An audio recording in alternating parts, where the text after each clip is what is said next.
ati kuja kudiscuss ati umeiona sijui mara inakaaje sijui unafikiria uko na uwerevu uko na akili sasa. You think you're better, you think that now you're smarter, that you're in a good place. You're just stupid. You're stupid because every day you are laughing at a woman for being with another lilisho na mwanaume. We pia yako chuma chako kiko motoni. And I'm saying this very confidently. As we talk about the case ya Hannah Benta, we must also talk about Hannah Benta's character. Because we have to also say the truth. When we are talking about revenge porn, we must also call out Hannah Benta for participating in revenge porn. Hannah Benta herself has participated in violence against women on this platform. And when I called it out, most of you were here crucifying me. Mkaanza kuniita mimi ni shosho. Mkaanza kuniita mimi ni mwanamke mzee. Ati sina akili. When I called out Hannah Benta for putting a price tag on fellow women, 5,000 kwa recordings. Do you think that when you're opening a live na watu wako 24K, you think there are no US authorities on those lives? Let me tell you, every time a person in the United States climbs a platform yenye iko na more than 5,000 views, I can assure you kuna authorities wa US kwa hiyo live. Anytime mtu mwenye ako America amepanda live yenye iko hapa kwa TikTok, nimewambia hata hii yangu iko na 1.7. I'm telling you authorities wanapita yanga wakienda. Walai bilai nimewambia ICE siku hizi immigration iko kwa TikTok, iko everywhere.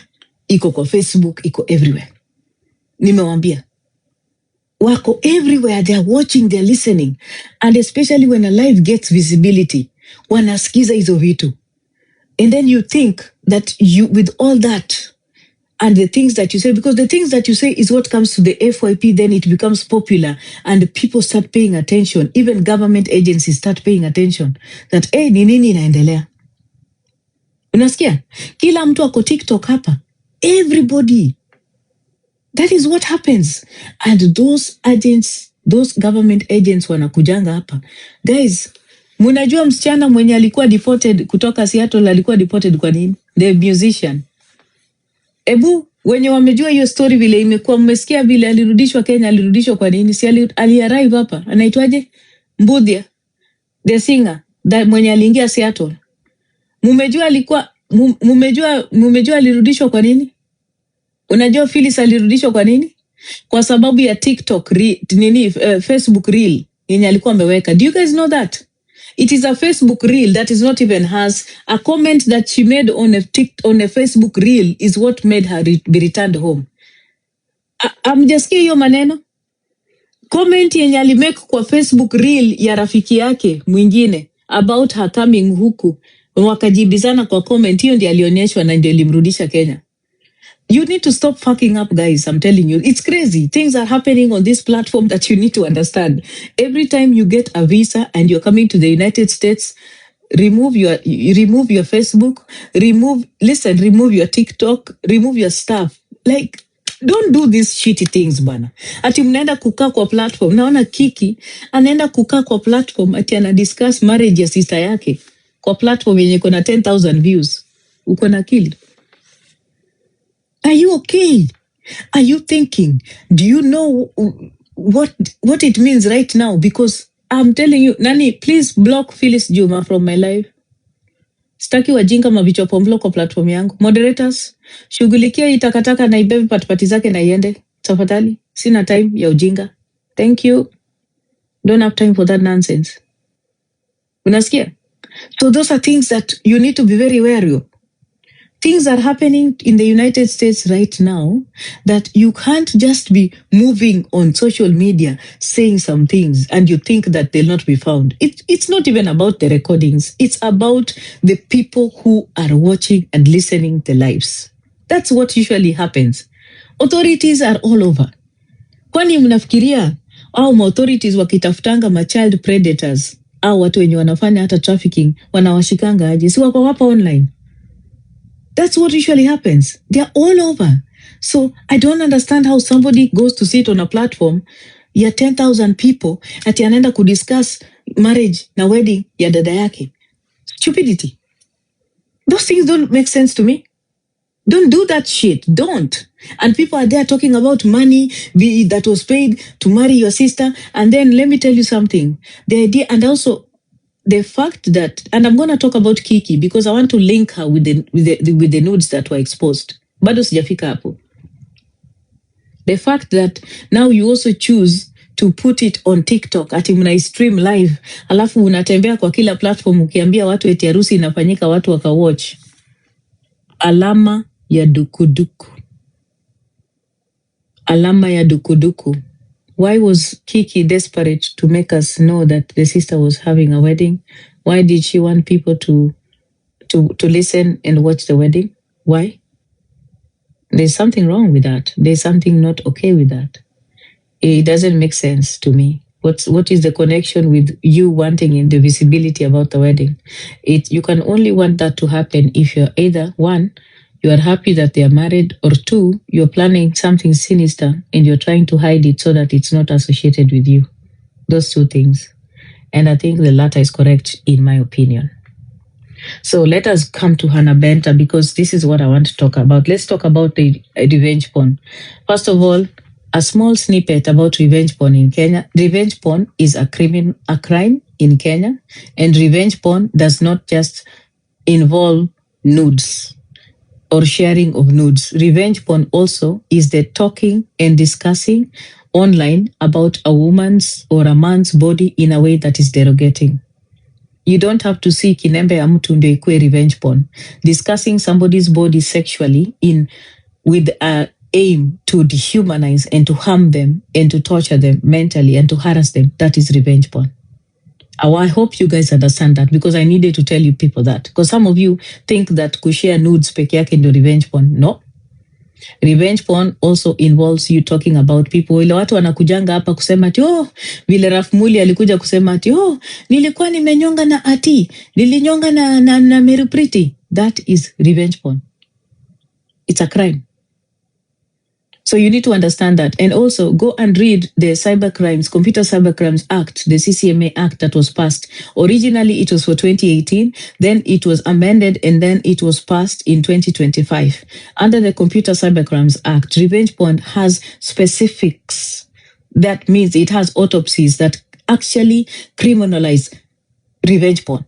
And it gives you definitions of types of revenge porn and the penalties that are associated with it, beginning from 5 million fine up to 10 million fine. And also you can get punishments of both the fine and 10-year jail time. You need to understand these things. Okay? That is Article 37, Chapter 37 of the Computer Cybercrimes Act. Go and read it because most of you don't know about it. And that was the only section of the Computer Cybercrimes Act that was not challenged in court. Because there's a section of the Computer Cybercrimes Act that was challenged in court that was talking about penalties of up to 20 million about people who share stuff about things on social media. That is what was taken to court. I need you guys to understand that the Computer Cybercrimes Act is in effect in Kenya today. If somebody reports you for sharing their nudes or talking about their bodies in a derogative manner, it is no longer a civil suit, but it is a criminal offense and you could be arrested. That is what happens. There are no ifs or buts about it. And by the way, if somebody reports you and you are from outside of Kenya, you can decide to quickly go and file something called a certificate of emergency in court to say that this person is capable of fleeing the country so that you don't get justice. And if that can be filed in the morning, tomorrow, Monday morning, by 9 a.m., Samir cannot leave Kenya. Because when an active warrant of arrest is been issued by the court through a certificate of urgency, Samir cannot leave Kenya. He cannot take a flight out of Kenya. He will have to surrender his travel documents. You understand? So for those of you who don't know, that is the process. So what Hannah Benta should have done is she should have reported. After taking the OB, she needs to get herself a freaking damn lawyer and make sure you are in court in the morning the High Court in Kenya, get a certificate of urgency, make sure that Samir does not leave the country if you really, really are serious about getting justice. So let the courts deal with him, let the CID deal with him, let them find him not guilty because that is their responsibility, not ours. That is how it's supposed to go. So because you are saying that Samir is the one who shared these nudes, that is the process you should use. If you don't do it, then I'll be very worried. I'll be thinking that, then there's something else you're looking for. So I'm paying attention to this case because I want to see how it goes, and I'm hoping that the right thing is done. So it doesn't really matter because at the end of the day, if these people are talking about videos, there has to be an origin for the videos. Where did the videos come from? Before the videos reached Mwakio, before the videos reached Samir, before the videos reached Nani Boscan, before the videos reached Mwakio, they came from somewhere. And by the way, I've heard some of you bimbos saying that I have the nudes of Anna Benta. Let me tell you guys clearly, wacha nikae vizuri. I don't engage in stupidity. I'm not obsessed with women's nudes or their bodies. I'm not like JB. I don't have an album of women's vaginas on my phone. To me, nudes za Hannah Benta ajitokeze naoneshe namba yangu kumanyoko nyinyi maumbwa. Stupid people. Mwakio wacha kunichezea jina yangu. Umesikia? Mimi najiheshimu. Me, I don't trade in such businesses. Umesikia? And I've said it because I've said it clearly. If anybody on this platform atanitumia nudes za Hannah Benta, ukiwa US, nitakureport kwa authorities. Ukiwa Kenya, nitakureport to the Kenyan authorities. Nimewaambia, dare me, try me. Umesikia? Munijaribu kumanyoko zenu hizi maumbwa hii. You think you can tarnish my name? Mimi, I've worked hard to make sure that I'm in a place where I am to talk about issues of women and to fight for women. You think you can come here and call me at niko na nudes za mwanamke? I don't do that shit. I don't work like that. That's not what I do. I'm not obsessed with women's bodies. I don't go there talking about women's bodies. You'll never find me asking for women's bodies or their nudes. I don't do that. Hata mpaka hapa sahi vile ninaongelesha sijawahi kuona hata hiyo kinembea nyako yenye watu wanaongeleleanga. I don't do that shit. No one has ever sent that to me. I don't do that shit. Na leta nione kumanyoko ingine yoyote imenitumia hiyo kitu hapa. Because my number is out there. Wewe kama unajiamini kumanyoko makende hizi, munitumie hizo vitu muone. Try it and you'll see what I'm capable of doing. Try it. Kama mnajiamini. Stupid people. Useless bagamanias. I needed to clarify that. And there's some fools on this platform when you wanakaa kwa platform ati wanasema, ati wanaangalia, ati umeshaipata, umeiona, umemwona. Umbwa hizi. Wanawake wenye wana akili. You sit down on a platform ati you are discussing somebody's nudes zenye umepata. Ati unasema ati anakaa aje, ati anakaa poa. Umbwa. Bagamanias. You think you're smart. Ati unafungua live unadiscuss kitu yenye umepata kuhusu mwanamke mwenzako na uchi yake. You're very stupid. I'm so glad I'm away from some spaces that I used to sit with. I can't believe nilikuwa nakanga na mwanamke mwenye anaangalia mauchi za watu ana-analyze ati hiyo ndio content yake. You think you're okay? You're not okay. Ati unasema ati mimi mpaka nione kinembe. Mimi mpaka nione hiyo kitu ndio nitaamini. Jinga. Wajinga. Ati kuja kudiscuss ati umeiona sijui mara inakaaje sijui unafikiria uko na uwerevu uko na akili sasa. You think you're better. You think that now you're smarter, that you're in a good place. You're just stupid. You're stupid because every day you are laughing at a woman for being with another lilisho na mwanaume. We pia yako chuma chako kiko motoni. And I'm saying this very confidently. As we talk about the case ya Hannah Benta, we must also talk about Hannah Benta's character. Because we have to also say the truth. When we are talking about revenge porn, we must also call out Hannah Benta for participating in revenge porn. Hannah Benta herself has participated in violence against women on this platform. And when I called it out, most of you were here crucifying me. Mkaanza kuniita mimi ni shosho. Mkaanza kuniita mimi ni mwanamke mzee. Ati sina akili. When I called out Hannah Benta for putting a price tag on fellow women 5,000, kupiga bei ya wanawake 5,000 kwa bar, alafu analetea Samira na Wadinya na anabenta anashika mkono ya wanawake. That is also abuse. That is violence. When I called out violence against women about another woman, Hanabenta alitoka kunitusi. Nyinyi wote mliamka kunitusi, nyinyi wote. And I was calling it out. And at that time, Hanabenta did not know that one day she will need women to stand by her. That is what I keep on telling you people. When a woman stands up to talk about issues of women and they're supporting and calling out violence against women, you should be able to support women that are supporting women, because tomorrow it will be you.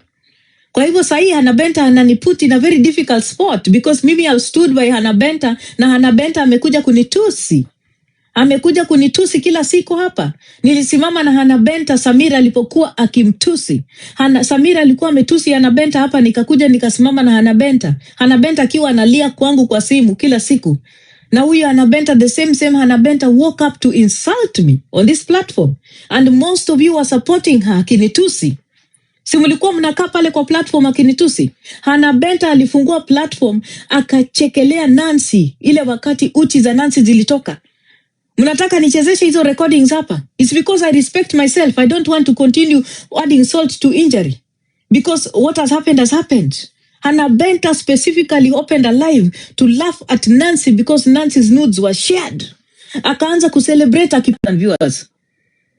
And women and men were sending her lions to celebrate another woman's nakedness being desecrated on this platform. The pretense, the lies that you women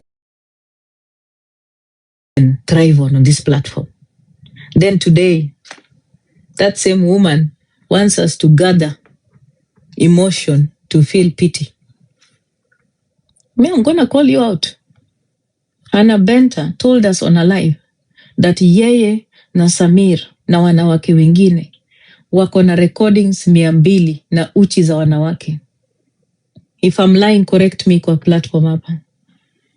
Hanabenta said it on a platform that she has 200 nudes and videos of women that they have recorded. If I'm lying, tell me. Women's bodies, she had them on record. She said she has them. She told us on a live that she has recordings of women, and she told us the number is 200. Man, guys, tell me how I'm going to gather myself to be on Hanabenta's side at this moment. Guys, block Ellis Muturi. I don't like stupid people on my platform. Please block huyo Elvis Muturi, apeleke makende zake huko, akazianike kwa kamba huko. Sitaki ujinga kwa platform yangu. Thank you, moderators. And this is why I tell you guys, if you are a woman, when you see women talking about issues of women, stop fighting women. When you're out here and you see women are talking and promoting issues of women, please support. If you can't support, keep quiet. But don't work with men to harm other women. Hanabenta alinifungulia lives akinitusi mimi kama Diana Ross. This is a woman that stood with Hanabenta. I was with Hanabenta on phone. Most of you don't know. I was talking to her when Samir was humiliating her on this platform. I was with her on the phone, talking to her every freaking damn night, telling her it's gonna be okay. Only for me to realize a few days or a few weeks later, there was a game, and then I did not show up in the game, and Hanabenta came to insult me kwa inbox. Then they started opening lives kunitusi. So guys, when we're talking about justice, we also have to call Hanabenta to order. Hanabenta also needs to take responsibility for her role in harming other women on this platform. That's the truth that we have to talk about. And let me tell you, revenge porn affects women. It changes the trajectory of women. and their lives. If people don't know, take a stock. Go and watch what happened to Rachel Shebesh, Millicent Omanga. Pay attention to their lives after revenge porn. You will know. And I'm saying this very confidently, knowing that whatever has happened to Hannah Benta is bad, it is wrong. And yes, she does need our support. Mimi, I will always support women, even when they disappoint me. But I will not forget to call you to order and ask you to take responsibility for your behavior. No. If I refuse to ask you to take responsibility for your behavior, it means I am ignoring the pain of the other women that you have caused. I cannot claim that I'm protecting you while I'm not asking you to take responsibility for the pain that you've caused other women through the same things that you want other women to protect you for. If you participate in revenge porn, if it happens to you, if you want support, then put yourself in the shoes of the other women that you have also harmed. That's why we are calling her to order, because it's important that we do so. Otherwise, we are not doing anything that's helpful. A lot of women here love the men on this platform. You love the fools on this platform. I think maybe it's because you're not educated or you're not exposed, but you love the fools on this platform. The men that are wise on this platform and the men that are wise on this platform are very few. I think there are only 2 or 3 wise men on this platform. But those ones will never, ukienda kwa live zao utapata wakiwa watu watatu ama wanne huko. The fools on this platform, the foolish men on this platform, they always have the women's support. The women flood their platforms. I think most women are afraid of Boscan because maybe ati akifungua live akona 10,000 views akianza kukutusi, so they're afraid of being bullied. Me, I'm not afraid of being bullied by Boscan. I've never been.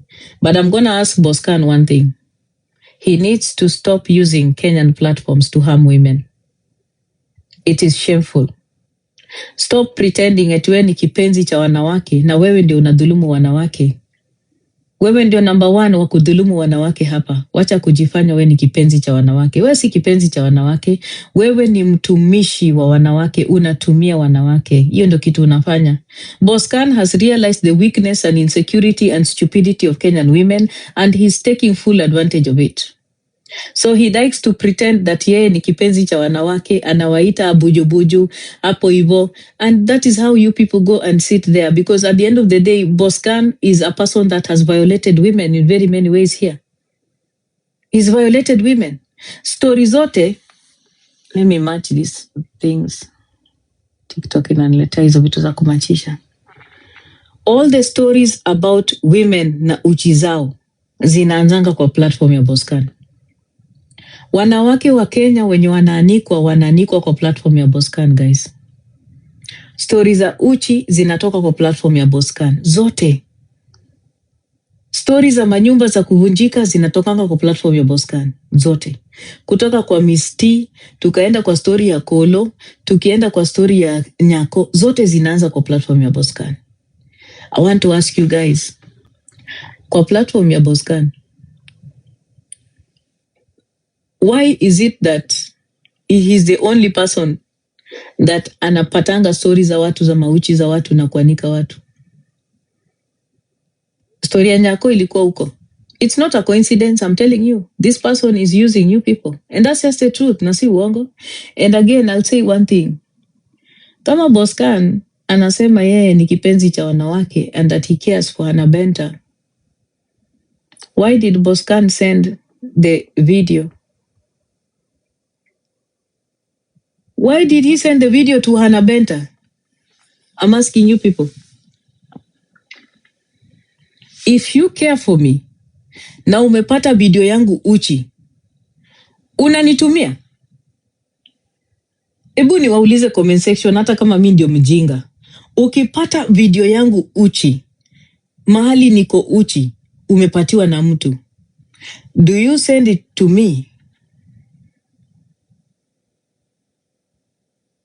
Why would you send me a video of me naked? That does not make sense. Then after you sent me the video, you are the first person to try and comfort me. Ati, oh, ebu niambie ni nini imefanyika. Yani he harms you, he violates you, and then he tries to comfort you in the process. Guys, that's the worst kind of pain. A person that cares for you protects you.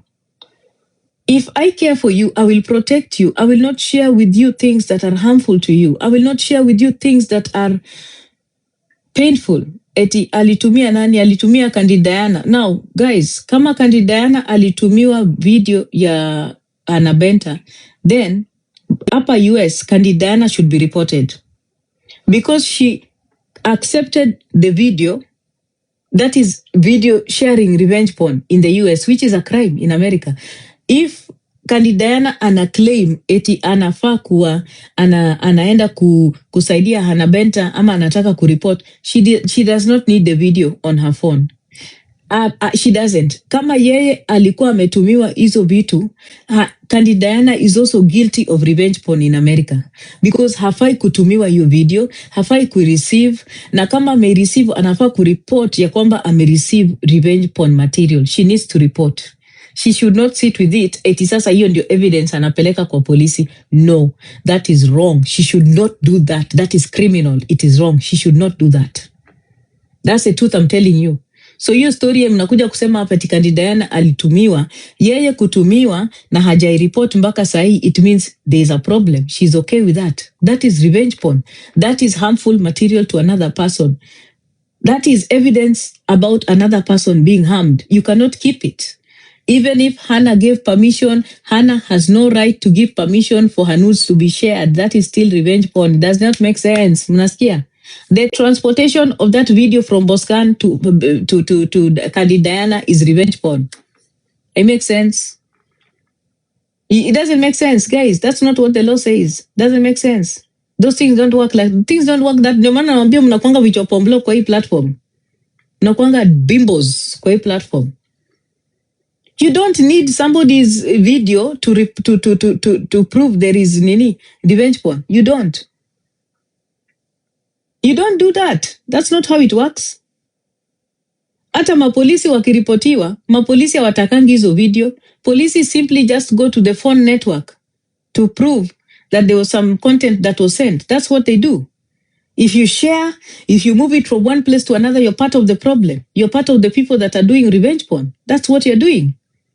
Wacheni kujifanya hapa ati sijui there's nothing wrong with that. It's problematic. Anybody that shared that video is problematic. I've said it. Unasikia? Even Hannah Benta now claiming that anaumwa na hizo vitu na yeye pia ako pale eti anapatiana watu wa share. It is a problem. Unasikia? Unaona? Hivyo ndo vile iko. It can't be that. It doesn't work that way, guys. Let's be honest here. You can't say that you are receiving and you're sharing. Ati Hannah also sent it to Chris. Let me tell you something. Hannah Benta, I think Hannah Benta anakuanga zuzu kidogo. Anakuanga mjinga kidogo. Uwezi sema ati wewe uko na kesi yenye unashtaki mtu kwa kushare uchi yako, alafu wewe pia unashare hiyo uchi. Hannah Benta, hivyo ndo kesi yako inaisha. Hivyo ndo vile umeharibu kesi yako. You cannot say that you are harmed and you are hurt by your body na then yako inakuwa shared, alafu wewe pia unaishare. Unaharibu kesi yako.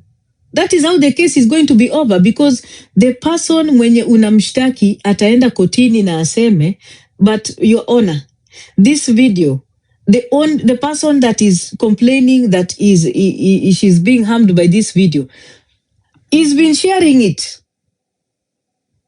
It does not make sense. And when this person raises that as a defense, you lose your case. Because the basis of revenge porn is that things have been shared that are harmful to you. Now, when you openly talk about sharing your nudes on a platform and giving consent to it to be shared, then, my dear, you are going to have no case. Which case? What are you going to defend? Una defend nini na wewe ndio unashare peke yako? What are you crying about? Na wewe ndio unashare peke yako. I'm just asking, how is it possible? Ama what are we dealing with, jameni? Hebu mniambie. Because mimi kama Diana Rose, uchi yangu ikitolewa, na hiyo uchi yangu imenidhalilisha, ninawezaje tena mimi kushare hiyo uchi yangu na watu wengine? It makes sense, guys. Hiyo ni ujinga. That's stupidity. Alafu nikaona ujinga ingine tena. Ndio maana guys, forgive me, na si ati mimi uonanga kama anabenta anakuanga very shallow. That's being very shallow.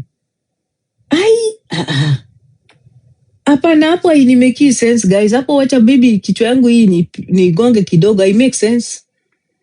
If I go to court with you to report you about revenge porn, and then I am complaining that my nudes have been shared and my videos have been shared, and then the person I'm reporting to the law brings up that issue of you also sharing your nudes in a public forum and talking about it on a public forum. My dear, your case is over. You have no case. Utakuwa na kesi hapo. It's done because it will show a pattern of you consenting to your nudes to be put out there. It makes sense, guys. Mnajua vile the law works adiera. Ndio maana wanasema the law is a nurse. Because for you to complain about something, you have to be consistent on your side. There has to be consistency from your side. It doesn't make sense if you're the same person that is also doing what? Sharing your nudes. Apana. Hiyo hapana hapo na something is wrong. It's not adding up. Now, let me talk about another issue because I don't want to dwell on that. In my opinion, these nudes were shared by Glow because Glow, kina Hanabenta, kina Glow, they all had groupies. Walikuanga na ile tatu bora. Sitaki kusema nini ile jina ya Sam. Tunaisema tatu bora. Walikuanga na tatu bora. Samir used to do tatu bora with women, and in the tatu boras they used to record themselves.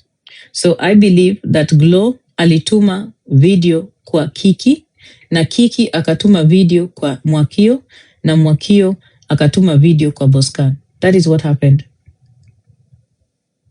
That is what happened in this situation. Tusijaribu kutengeneza story ingine. Hiyo video ilikuwa imetoka kwa Glow. Na vile alikuwa amechukua hiyo video, something must have happened that triggered her to decide and share it with the sister. And when she shared it with the sister yake akachukua hiyo video, akashare na nani? Na Mwakio.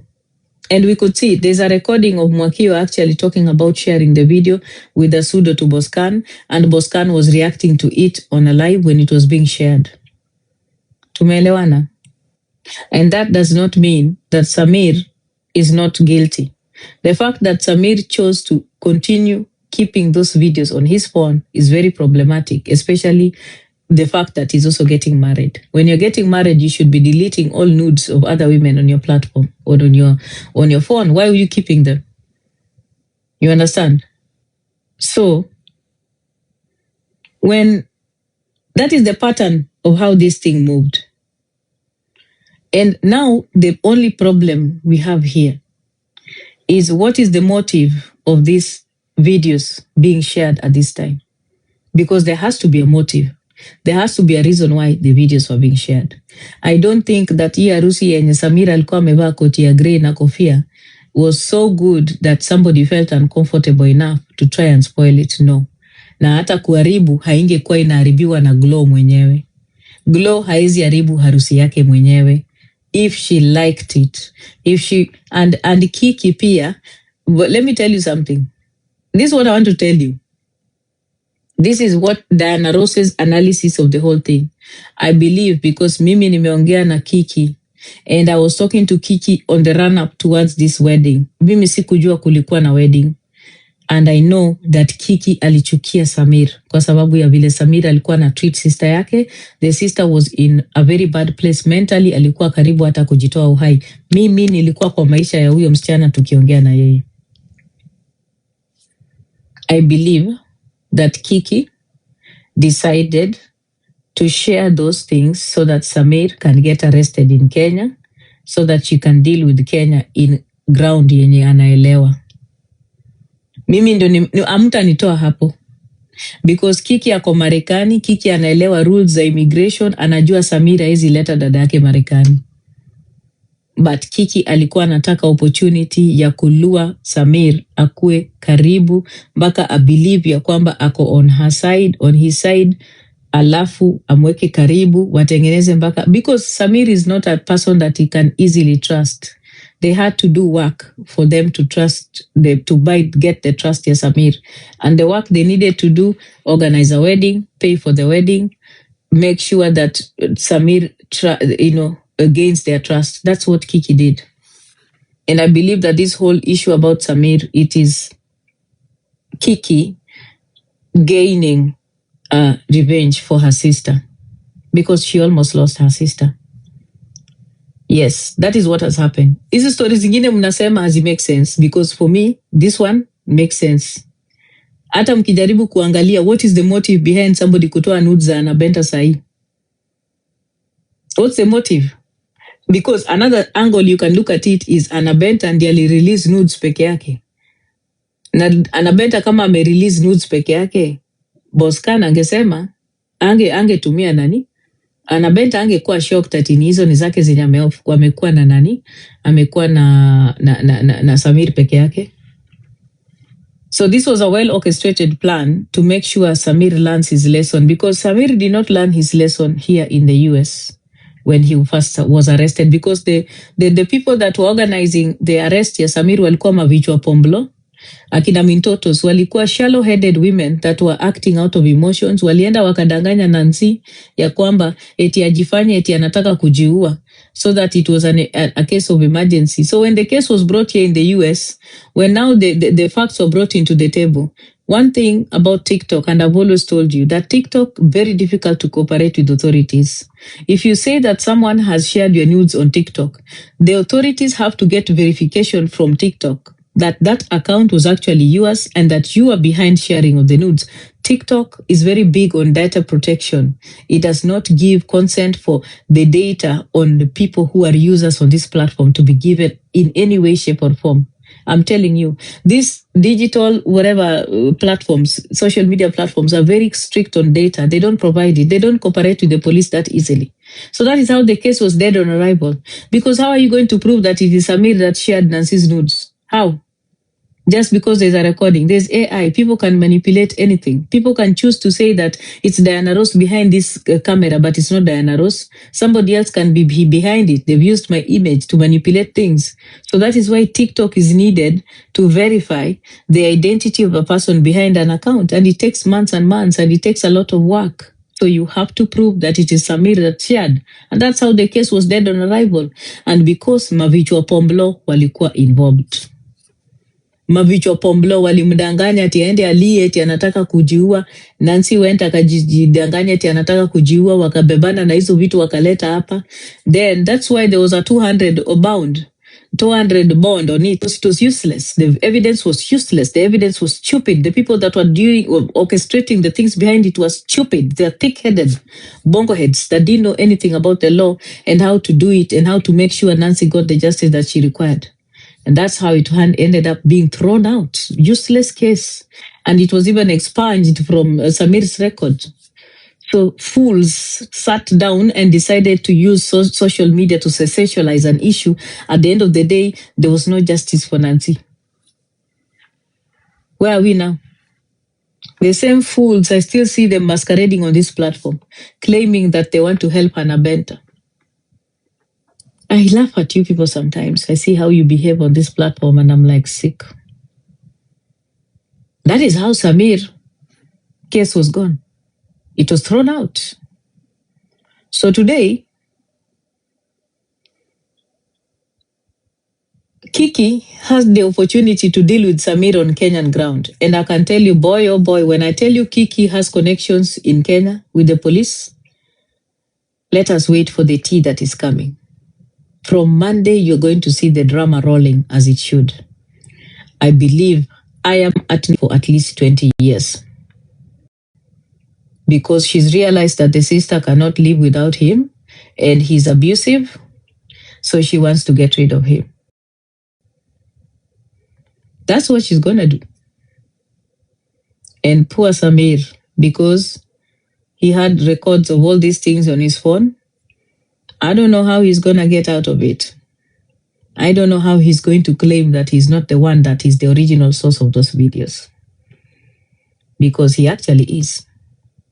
And those of you who are in Kenya that are sharing those nudes, you better watch it, because the cyber crimes law is live and kicking. Mwakio, jichunge sana. For the fools that are saying that he will destroy his phone, please stop being stupid. Stop being kichwa stop being kichwa bongololos. Data can be retrieved whether you destroy your phone, whether you put it in water. There are networks, there are Wi-Fi networks that can retrieve the data. That is why we have cybercrime units in Kenya. Kwani mnakwanga wajinga na mnagani hapa unakuja kusema ati simu ilikuwa destroyed, mjinga. Kichwa maji. Na nakwambia eti ukichukua simu upasue eti the data in your phone now disappears. When how do you think wezi wanakuwa tracked? How do you think we find people that disappeared and their phones were thrown away zikaingia mpaka kwa maji? Unafikiria wanapatikana aje? Wajinga mabicho pomblo. Kwendeni huko. No, this is the kind of reasoning ndio maana mnajazanga pale hivyo kwa ile platform ya Boscan, because huko ndio hiyo ujinga yenu iko entertained. Mnajanga huko mnaambiwanga bujo ukishasema ati he will destroy his phone, alafu anasema hapo hata destroy simu yake. Mmejenga hizi, mko pale mnajiona mmefika, you are in a handsome man's platform. Fools, ajinga. Ndio maana mlifanya kazi ya ujinga jana, niliwaona hapo ati mnaenda kutafuta Sonko. Guys, unajua sangine wa Kenya unatamaningi tu kuwashika na kuwauma na meno yako, because how do you guys leave this platform ati mnaenda kuripotia Sonko? Sonko mwenye alianika Rachel Shebesh. Sonko mwenye alianika Rachel Shebesh mpaka Rachel Shebesh ako na bipolar kwa sababu ya Sonko. Rachel Shebesh siku hizi unamuona hata kwa public forums. Do you see her? She doesn't show up in public forums. She doesn't talk about politics anymore. She doesn't. Because Sonko gave her bipolar. Sonko exposed Rachel Shebesh. She's never been the same. She has never been the same since that time. Siku hizi Sonko kazi yake ni Shebesh ana record 2 videos za bipolar talking about madawa zenye anakunywa na bipolar. Endeni kwa YouTube mumuone. Go and watch her. Hati mko pale mmekimbia hati justice for Hannah Benta, justice for Hannah Benta kwa platform ya Sonko, a man that also exposed another woman and almost costed her life. Fools. Nini wajinga? Go to YouTube and see Rachel Shebesh and see the way what she talks about. She talks about her experiences and she talks about her bipolar, because she has bipolar. Wakenya nini ni wajinga inegani? Ati mko pale tumnaenda kuripotia Sonko. What is Sonko going to do? A man that also violated another woman and put her almost to a place of no return. Allah. All her posts are just about mental health and mental illness. And most of you will not be able to do this and talk about the truth about a lot of influencers on TikTok. Most of these people on TikTok, they are problematic. Niliona Mwiti pia, eti amesimama pale, eti anafukuza Samir, ati Samir awache kupanda kwa platform yake kwa sababu yeye alishare uchi ya Hannah Benta. Mwiti, wewe ulisimama ukafungua live ukichekelea Nyako vile uchi yake ilikuwa imetoka, si ni wewe? Is it not Mwiti ndiye alicelebrate Nyako uchi yake ikitoka? Si ni Mwiti? Mpaka kuna video hata kwa platform yake mpaka saa hii yenye ana celebrate Nyako akiwa uchi yake imetoka. This same Mwiti alichukua uchi ya Nyako akaweka kwa Telegram channel yake. Is it not the same Mwiti?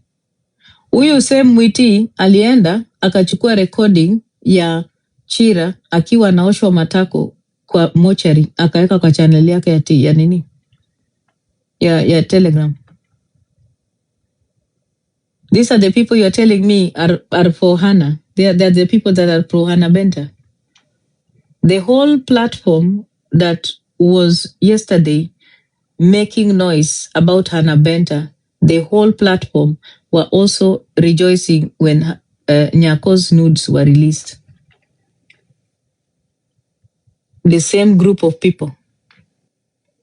This whole group of people from Witi, Kinaboskan, all these people, they were all rejoicing. They were all clapping. So now today they're pretending that they are concerned. Even Mwakio even Benini, Mwakio hata alinunua. Mwakio si alinunua nini kuma ya nani ya nani 20,000. Mwakio. Wachana na hizi maneno zenye unafanya hapa Mwakio. Stop it. No. It is women that are a problem on this platform. We do the dirty work. So stop pretending, because every time we work hard to try and protect women, 90% of you people mnaturudisha nyuma. When we call out these things, mnasema sisi, huyu mama ni mzee, awache kuongelelea hizi maneno. Kama sisi, kama mimi kitu ya kwanza mtaniita ni kapunye, mashavu. Aya. Sivi niko hapa, mimi uchi yangu hakuna pali mtawai kuiona. Ni nyinyi tu tunawafaitia, because nyinyi ndio uchi zenu zinapatikana huko nje.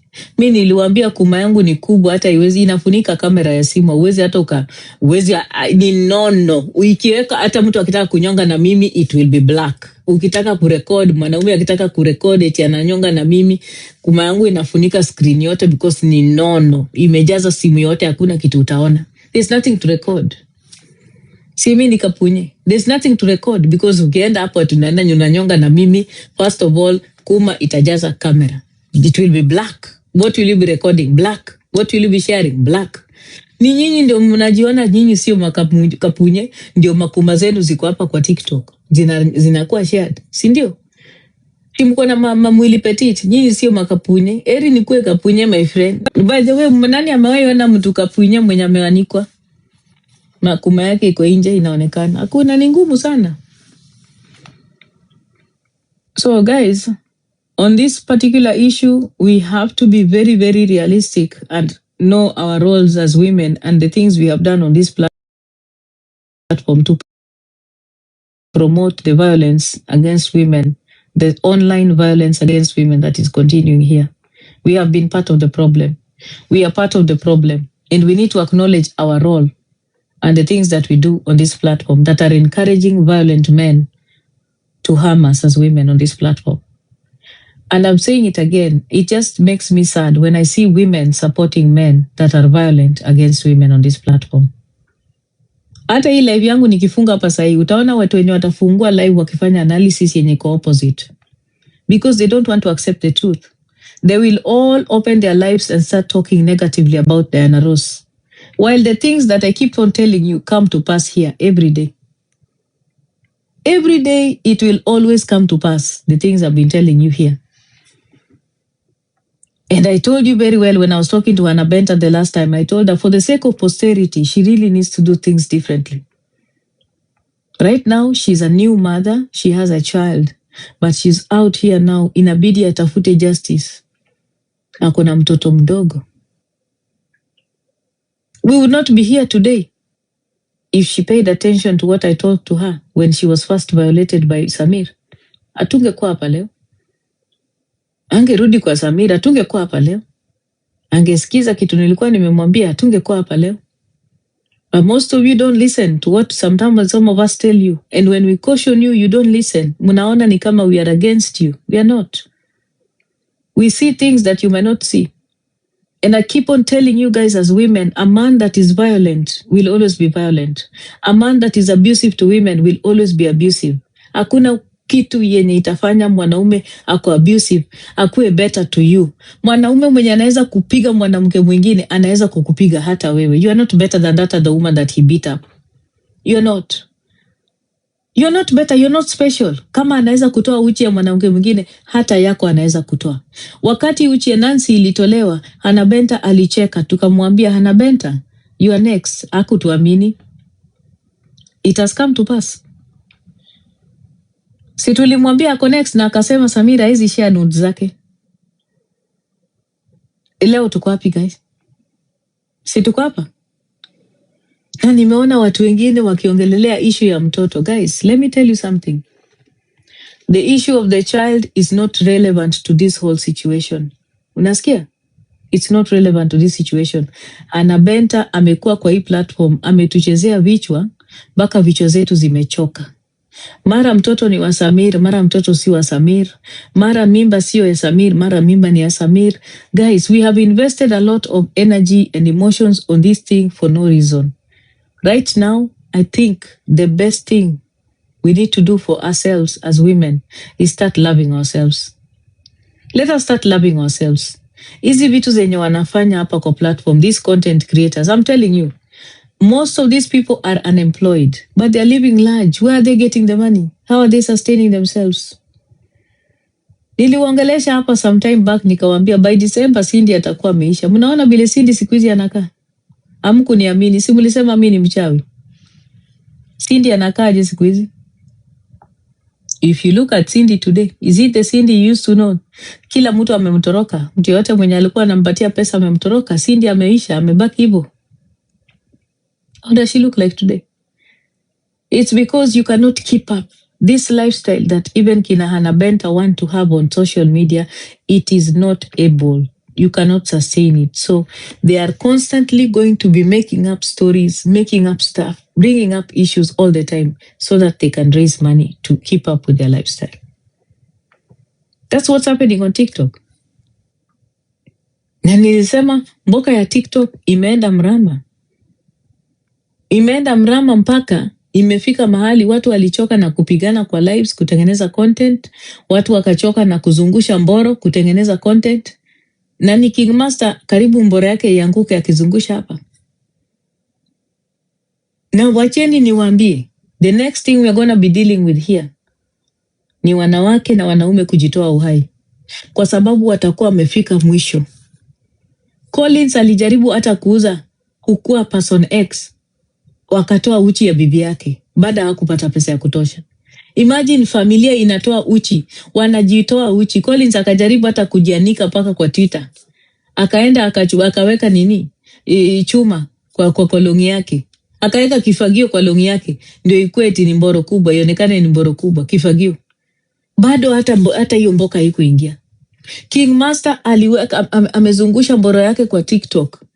Ameipeleka nini mpaka mboro ya King Master sasa inaimba tu nini the wheels on the bus go round and round, round and round, round. Ukikaa karibu na King Master kwa longi yake karibu unasikia tu ikiimba the wheels on the bus go round and round, round and round. Mboro yake inaimba like it has gone round and round until it is singing itself. I'm telling you.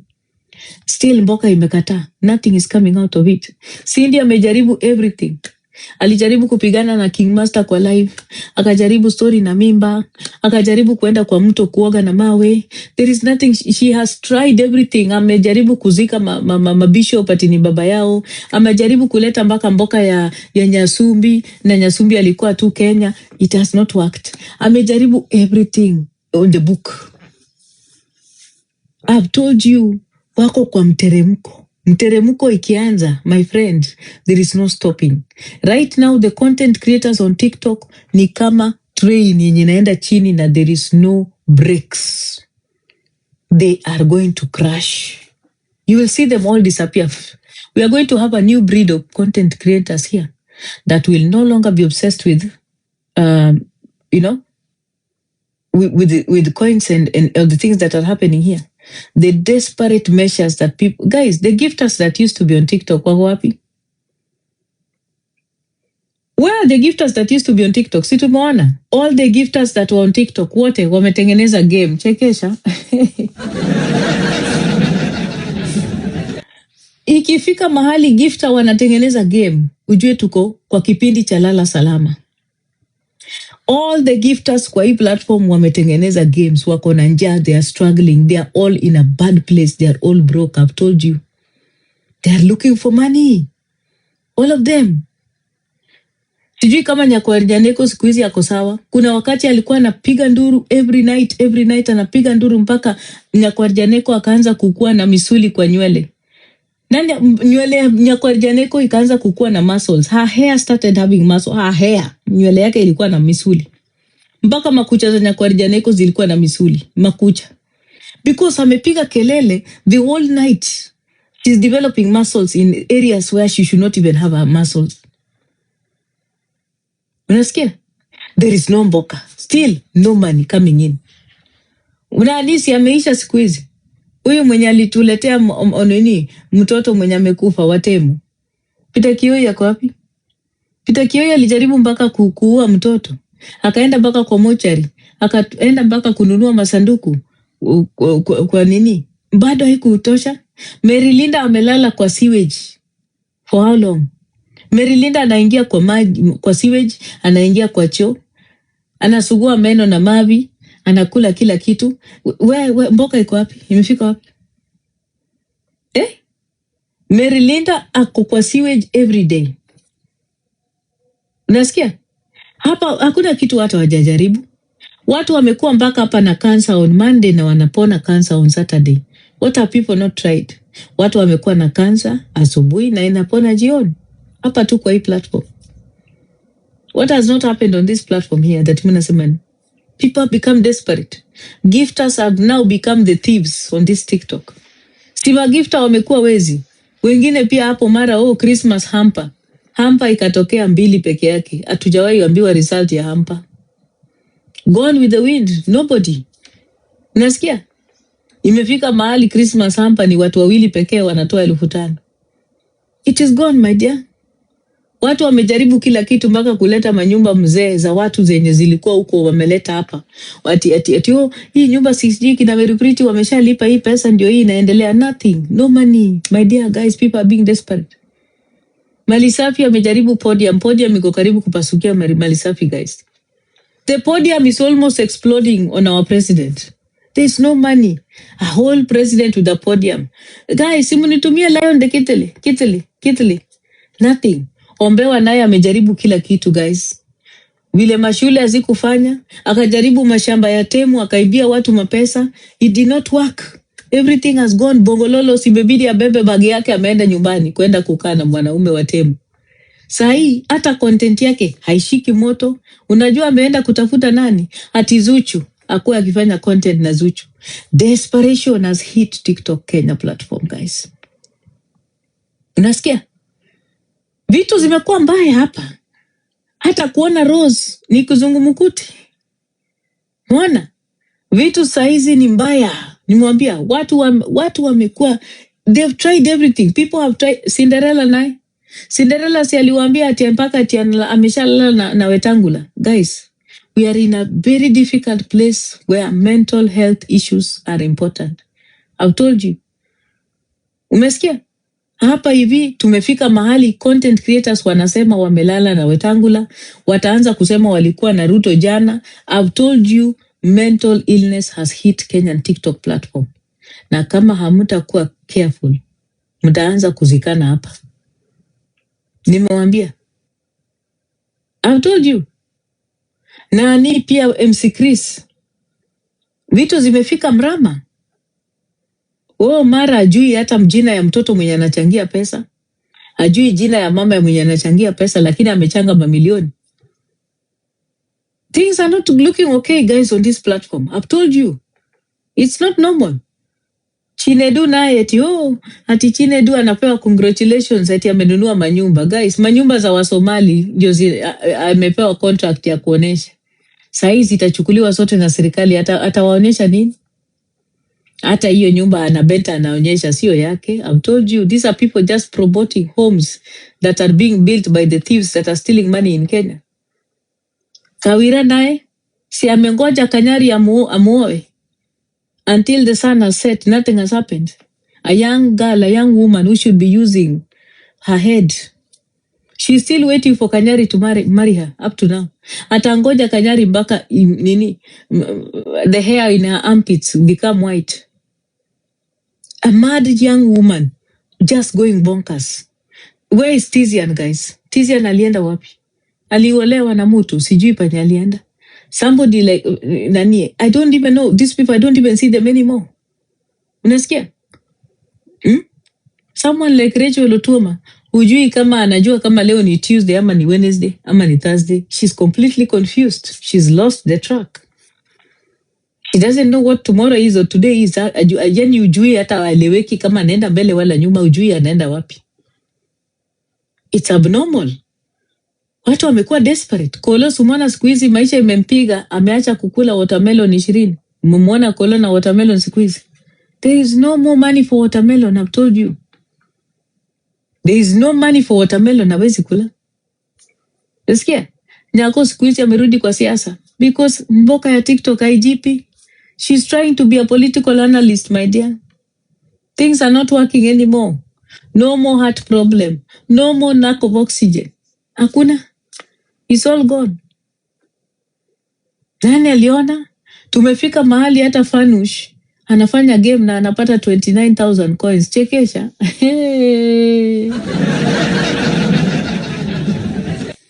Gifter. Fanush mwenye aliamkanga kwenda kulipa deni ya nani? Anaitwaje Aziad. Mpaka saa hii Aziad hajawahi kumwambia thank you.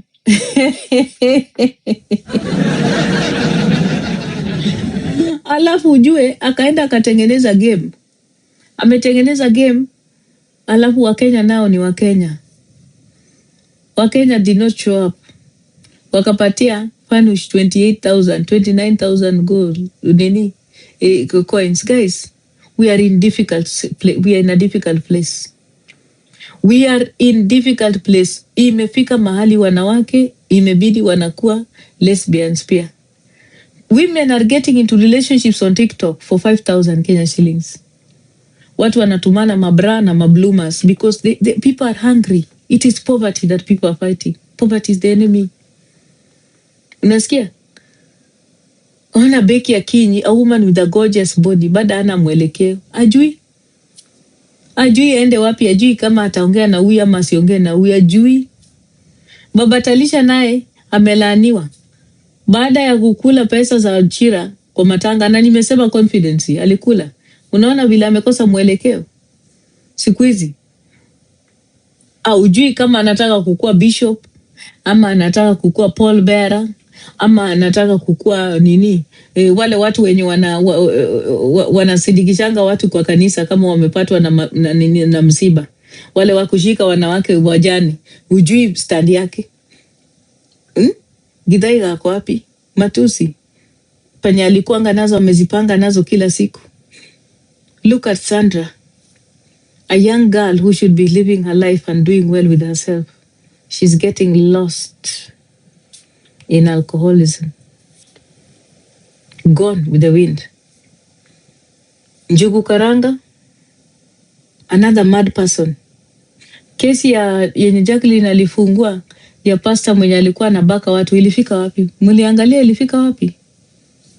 You can't even tell. It was all sensational. It was all for content.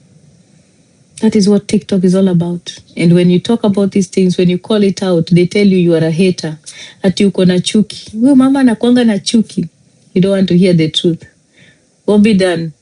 A man that is obsessed with looking for widows. Where is he now? Na nimewambia, shosho ya Chira amekosa mwelekeo. Anakaa